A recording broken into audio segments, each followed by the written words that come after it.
추석에는 또 장사를 하시는 많은 분들에게 대목이기도 하지만 우리 어린 친구들에게도 대목인 것 같습니다. 집안의 어른분들과 또 친척들이 만나게 될 때 또 용돈을 주시기도 하고 그래서 괜찮은 수입이 생기기 때문이죠. 학생들 중에는 아마 추석 때 받은 용돈으로 평소에 사고 싶은 어떤 것을 사야겠다라고 계획한 사람이 있을 것입니다. 초등학생들 지금 또 중고등학생들이 지금 함께 우리가 예배를 드리고 있는데요. 지금 가장 갖고 싶은 것이 있다면 무엇인가요? 중국에 보니까 자신이 가지고 싶은 것을 사기 위해서 무모한 행동을 했던 한 학생이 있었습니다. 그는 샤오 왕이라고 하는 17살의 학생이었습니다. 그는 신형 아이폰을 가지고 싶었습니다. 그러나 부모님이 그것을 사주시지 않자 자신이 돈을 벌 방법을 찾기 시작했습니다. 그러다가 인터넷에서 한 광고를 보게 됩니다. 바로 장기 매매에 대한 광고였습니다. 철이 없던 그는 자신의 신장 하나를 한국 돈 약 370만 원에 판매를 합니다. 어차피 신장은 두 개니까 하나를 팔아도 남는 장사라고 생각을 했던 것이죠. 그는 어리석게도 평생 사용해야 할 신장을 팔아버리고 만 것입니다. 그런데 며칠 뒤 샤오왕의 건강이 극도로 악화되었습니다. 불법 신장 적출 시에 감염이 되었던 것이죠. 어머니가 추궁을 하자 샤오왕은 장기 밀매 사실을 알렸습니다. 그러나 이미 때는 늦었습니다. 후회해 보아야 소용이 없었던 것이죠. 샤오왕은 자신이 갖고 싶은 것을 갖게 되었지만 돌이킬 수 없는 선택으로 인해서 너무나 큰 것을 잃어버리고 말았습니다. 그는 자신의 건강을 상하게 했을 뿐만 아니라 잘못된 선택으로 부모님의 가슴에 대못을 박았습니다. 아이폰이 뭐라고, 그깟 것이 뭐라고, 소모품인 휴대폰 때문에 그는 너무나 큰 대가를 치르게 되었습니다. 그는 다른 한쪽의 신장도 좋지 않게 되어서 투석까지 받아야 되는 상황이 되었다고 합니다. 오늘 본문 말씀은요, 성경 말씀은 하나님께서 우리에게 엄청난 선물을 주셨다라는 것을 말씀해 주고 있습니다. 그 선물은 바로 하나님 자신입니다. 하나님은 우주를 만드시기 이전에 우리를 선택하셨습니다. 우리를 구원하시고 하나님의 자녀로 삼으시기로 작정하셨습니다. 그리고 우리를 하나님의 자녀로 입양하셨습니다. 그러기 위해서 아들 예수 그리스도의 피로 우리를 속량하셨습니다. 대가를 지불하셨다는 것이죠. 뿐만 아니라 우리가 하나님의 자녀라는 것을 보증하시기 위해서 우리에게 하나님의 영이자 그리스도의 영이신 성령 하나님을 선물로 주셨습니다. 그런데 이 모든 선물을 어떻게 주셨냐면 바로 그리스도 안에서 주셨습니다. 오늘 본문을 통해서 하나님께서 그리스도 안에서 우리에게 어떠한 선물들을 주셨는지 구체적으로 살펴보기를 원합니다. 첫째로 하나님은 그리스도 안에서 우리를 선택하셨습니다. 하나님은 우리를 사랑하십니다. 하나님은 하늘에 속한 가장 귀한 선물을 우리에게 주셨다라고 말씀하십니다. 에베소서 1장 3절부터 4절까지 함께 읽겠습니다.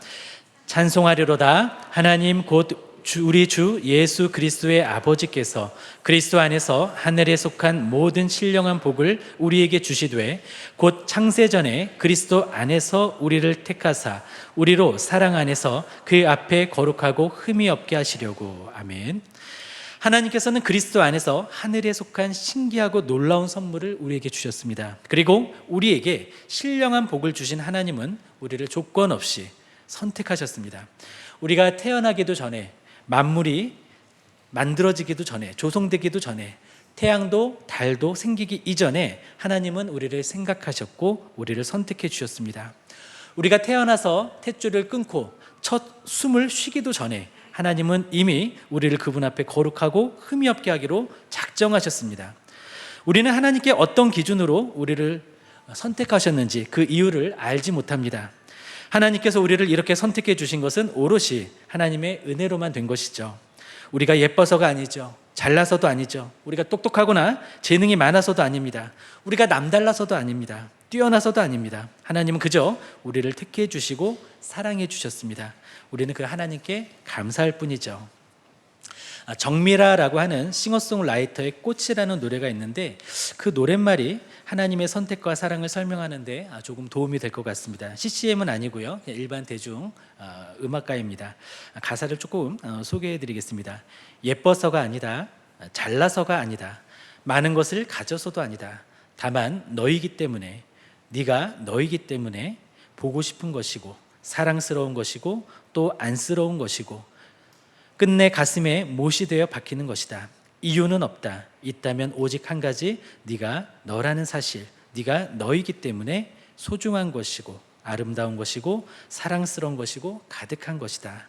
이유는 없다. 있다면 오직 한 가지, 내가 너라는 사실, 내가 너이기 때문에 소중한 것이고 아름다운 것이고 사랑스러운 것이고 가득한 것이다. 꽃이여 오래 그렇게 있거라. 조건 없이 그저 너이기 때문에 사랑한다라는 그러한 가사의 내용이죠. 하나님께서 우리를 선택하신 이유는요, 이해의 영역이 아닙니다. 우리는 그것을 이해하려고 하는 대신에 그것을 감사하는 마음으로 받아들이고 하나님을 찬양해야 합니다. 주님, 저를 택해 주셔서 감사드립니다.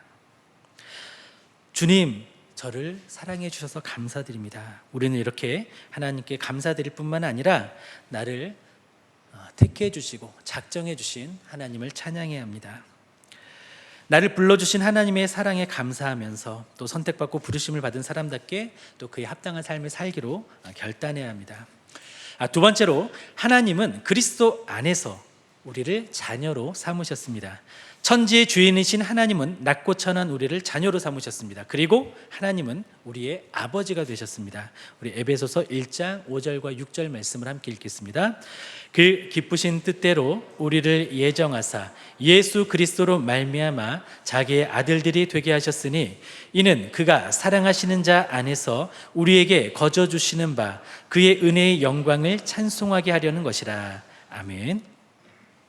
오늘 말씀이 기록될 당시에도 입양이라는 것이 있었습니다. 입양을 하게 되면 자신이 낳은 자녀는 아니지만 자신이 낳은 아들과 딸처럼 친자녀처럼 똑같이 그 입양한 자녀를 받아들여서 정성을 들여 키우게 됩니다.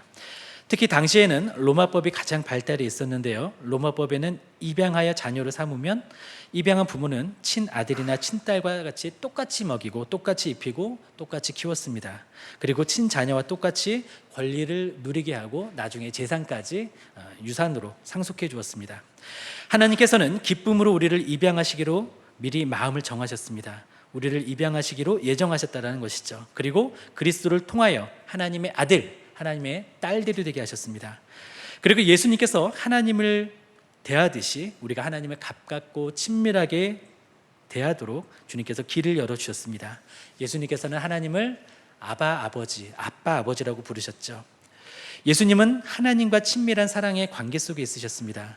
그리고 이제 우리가 그리스도 안에서 선택을 받고 자녀가 되었기 때문에 우리도 하나님을 친밀하게 아빠 아버지라고 부를 수 있게 된 것입니다. 이것은 하나님께서 우리에게 아무런 대가도 요구하지 않으시고 거저 주신 하나님의 은혜입니다. 앞에서 말한 샤오 왕이라는 학생은 어떻죠? 몇 달만 지나도 질리고 몇 년이 지나면 쓸모가 없는 그런 물건, 그 아이폰이라는 것을 사기 위해서 죽을 수도 있는 선택을 했습니다. 소모품에 불과한 아이폰을 사기 위해서 자신의 신장까지 팔았던 것이죠. 이렇듯 세상에서는 어떤 것을 가지려면 그만한 값을 지불해야 됩니다. 대가를 지불하지 않고 얻을 수 있는 것은 없습니다. 그러나 하나님은 어떠셨죠?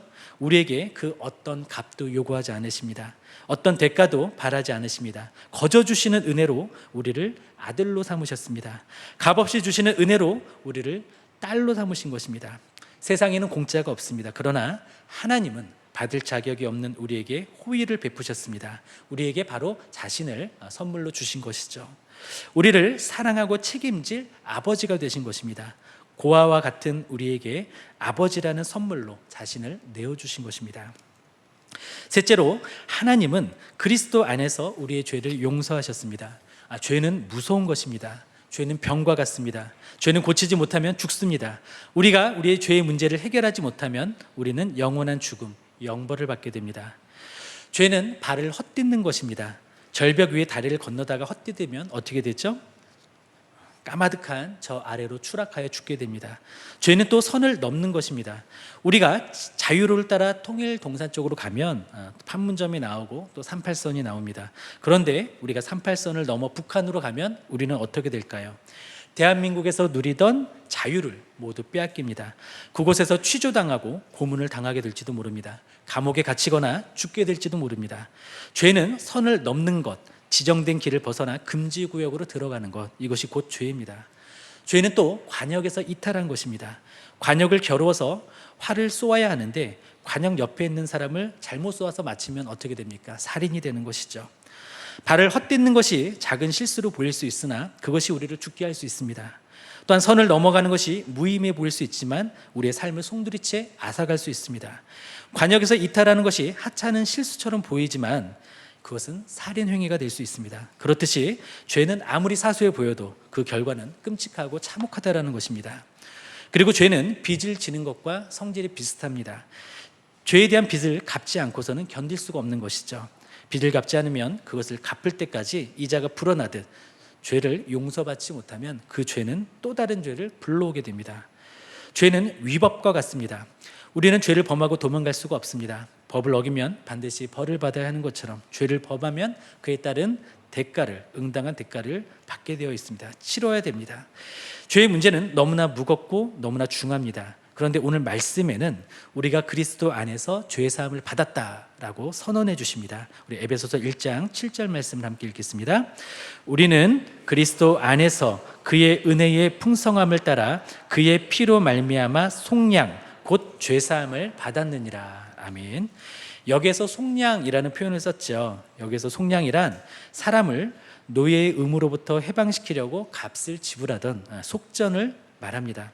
가령 제가 빚을 많이 져가지고 제가 노예가 되었습니다. 그러면 저는 인격적인 대우를 받지 못하겠죠. 제대로 먹지도 못하면서 주인이 시키는 대로 해야 됩니다. 일을 못하면 주인은 몽둥이로 때릴 수 있습니다. 그래도 노예에게는 인권이 없기 때문에 반항해서는 안 됩니다. 실수를 하면 주인은 채찍으로 후려칩니다. 그러나 노예는 아파도 눈물이 나도 저항하거나 대들지도 못합니다. 때리는 대로 그저 맞아야 하는 것이죠. 그런데 어떤 분이 그런 저를 딱하게 보고 제가 진 빚을 다 갚아주시면서 나를 노예로 부렸던 주인에게서 저를 샀습니다. 그러고는 노예 증서를 찢어버리고 자유인의 증서로 써준다면 무엇일까요? 이것이 바로 속량이라는 것이죠. 우리가 예수님을 믿을 때 우리의 영혼에는 이런 은혜가 임했습니다. 우리가 갚아야 할 죄는 사라졌습니다. 우리의 무거운 의무는 사라졌습니다. 그리고 하나님은 우리를 완전히 용서하셨습니다. 하나님은 우리의 죄를 속량해 주셨습니다. 우리의 죄를 탕감해 주셨습니다. 우리의 과거의 죄도, 우리의 현재의 죄도, 우리가 앞으로 짓게 될 미래의 죄도 주님께서는 모든 값을 지불해 주셨습니다. 하나님께서는 어떠한 죄에 대한 책임도 우리에게 돌리시지 않습니다. 우리는 다 양 같아서 각기 제 길로 갔던 사람들이었죠. 지정된 곳을 벗어나서 금지된 곳으로 들어가 망할 수밖에 없었던 우리들이었습니다. 그러나 하나님께서는 우리의 모두의 죄악을 그리스도께로 옮기셨고 그리스도께서는 십자가에서 우리가 받아야 하는 죄에 대한 형벌을 대신 다 받으셨습니다. 우리는 그렇게 우리의 죄로부터 자유로워졌습니다.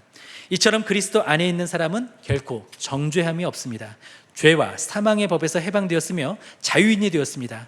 우리가 갚아야 할 것은 아무것도 없습니다. 더 이상 죄에 대한 대가를 치르라는 독촉을 받지 않아도 됩니다. 책임을 지라고 빚을 갚으라고 시달렸던 것도 사라졌습니다. 그 대신에 하나님의 아들, 하나님의 딸이라는 놀라운 신분을 얻은 것이죠. 네 번째로 하나님은 그리스도 안에서 우리를 상속자로 삼으셨습니다. 하나님께서는 우리에게 영원한 유산을 약속하셨습니다. 우리 11절 12절 말씀을 함께 읽겠습니다. 모든 일을 그의 뜻대로 결정대로 일하시는 이의 계획을 따라 우리가 예정을 입어 그 안에서 기업이 되었으니 이는 우리가 그리스도 안에서 전부터 바라던 그의 영광의 찬송이 되게 하려 하심이라. 조금 어렵죠. 그래서 제가 새 번역 성경, 조금 쉬운 말로 번역된 성경을 제가 읽어드리겠습니다. 11절 말씀은 이렇게 번역합니다. 하나님은 그리스도 안에서 우리를 상속자로 삼으셨습니다. 이것은 모든 것을 자기의 원하시는 뜻대로 행하시는 분의 계획에 따라 미리 정해진 것입니다. 하나님은 우리를 구원하시기로 미리 정하셨습니다. 그리고 우리를 선택해 주시고 우리를 입양해 주셨습니다.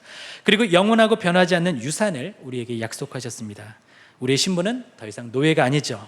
우리는 더 이상 채찍을 맞아야 되고 몽둥이로 찜질을 받아야 하는 그러한 신분이 아닌 것입니다. 우리는 이제 하나님의 아들, 하나님의 딸이 된 것입니다. 이렇게 변화된 신분 때문에 우리는 예수님과 공동 상속자가 되는 것입니다. 장차 예수 그리스도께서 다시 오셔서 가장 놀라운 하나님의 유업과 하나님의 유산을 누리실 때에 우리도 예수님과 함께, 주와 함께 이것을 누리게 되는 것입니다. 예수 그리스도께서 우주 만물을 다스리시게 될 때 우리도 그리스도와 함께 다스릴 것입니다. 그러면서 하나님의 은혜와 영광을 찬양하게 될 것입니다. 한편 성령 하나님은 바로 하나님의 영이십니다. 동시에 예수 그리스도의 영이십니다. 그리고 하나님이시죠. 그리고 성령께서는 별명이 있는데 성령님은 양자의 영이라는 별명을 가지고 있습니다. 조금 다르게 표현하면 바로 입양의 영이십니다. 입양의 영이신 성령님께서는 우리가 영원한 하나님의 아들이고 딸이고 상속자라는 것을 증명해 주십니다. 성령님께서는 우리를 위해 보증이 되는 도장을 찍어 주십니다. 어떻게 도장을 찍어 주십니까? 성령님은 우리가 예수님을 믿는 순간 우리 안에 들어와서 함께 사십니다. 이것이 도장이고 보증이 되는 것이죠. 우리 에베소서 1장 13절 14절을 함께 읽겠습니다. 그 안에서 너희도 진리의 말씀 구원의 복음을 듣고 그 안에서 또한 믿어 약속의 성령으로 인치심을 받았으니 이는 우리 기업의 보증이 되사 그 얻으신 것을 속량하시고 그의 영광을 찬송하게 하려 하심이라. 아멘. 제가 새 번역 성경으로 다시 13절 14절을 이렇게 읽어보겠습니다. 여러분도 그리스도 안에서 진리의 말씀 곧 여러분을 구원하는 복음을 듣고서 그리스도를 믿었으므로 약속하신 성령의 날인을 받았습니다. 이 성령은 하나님의 소유인 우리가 완전히 구원받을 때까지 우리의 상속의 담보이시며 우리로 하여금 하나님의 영광을 찬미하게 하십니다. 이처럼 누구든지 구원의 복음을 믿은 사람은 인치심을 받습니다. 성령 하나님 자신이 약속이시고 도장이시고 보증이 되십니다. 성령 하나님이 보증하셨다는 것은 어떤 의미일까요? 담보가 되셨다는 것은 어떤 의미일까요? 만약 제가 누군가의 보증을 서드린다면 어떤 일까지 책임을 져야 될까요? 어떤 분이 1억을 빌릴 때 제가 보증을 서드립니다. 그런데 그분이 기한 내에 그 빌린 돈을 다 갚지 못합니다. 그럴 만큼 형편이 어려웠습니다. 그러면 어떻게 되죠? 보증을 섰던 제가 대신 갚아줘야 됩니다. 담보는 무엇이죠? 제가 집을 담보로 제가 은행에서 융자를 받았습니다. 그런데 기한 내에 그 빚을 다 갚지 못하고 갚을 능력이 없는 상태에 이르렀습니다. 그러면 저는 저에게 돈을 빌려준 은행에 담보 잡혔던, 저당 잡혔던 집을 내어줘야 됩니다. 집을 잃는 것이죠. 성령께서 우리의 구원과 양자됨과 상속을 보증하셨다는 것은 그런 의미입니다. 담보가 되셨다는 것은 그런 의미입니다. 이보다 확실한 보증이 어디에 있겠습니까? 이보다 든든한 담보가 어디에 있겠습니까? 우리가 하나님의 나라를 유업으로 상속받는 것은 꿈나라 이야기가 아닙니다. 하나님께서 스스로 담보하고 계시는 확실하고 실제적인 것입니다. 그러므로 우리는 어깨와 가슴을 활짝 펴고 당당하게 살아야 하는 것이죠. 말씀을 맺겠습니다. 우리는 하나님께 값없이 선물을 받았습니다. 세상에는 공짜가 없다지만 우리는 그 어떠한 대가를 지불하지 않고도 헤아릴 수 없이 값진 선물을 받았습니다. 하나님은 그리스도 안에서 우리를 선택하셨습니다. 하나님은 그리스도 안에서 우리를 자녀로 삼으셨습니다. 하나님은 그리스도 안에서 우리의 죄를 용서하셨습니다. 하나님은 그리스도 안에서 우리를 상속자로 삼으셨습니다. 바라게 우리 모두는 이러한 놀라운 은혜와 특권을 기뻐하면서 그것을 누리며 살기를 원합니다. 나를 선택하신 하나님께 감사 찬송을 드리기를 원합니다. 나를 자녀 삼으신 하나님의 은혜를 누림으로써 품위 있게 살기를 원합니다. 나의 죄를 용서하신 하나님의 은혜 아래서 평강과 기쁨을 누리기를 원합니다. 영원히 하나님의 나라를 상속해 주시겠다라는 하나님의 약속을 또 붙들고 소망이 있는 사람답게 당당하게 사시기를 예수님의 이름으로 축원드립니다.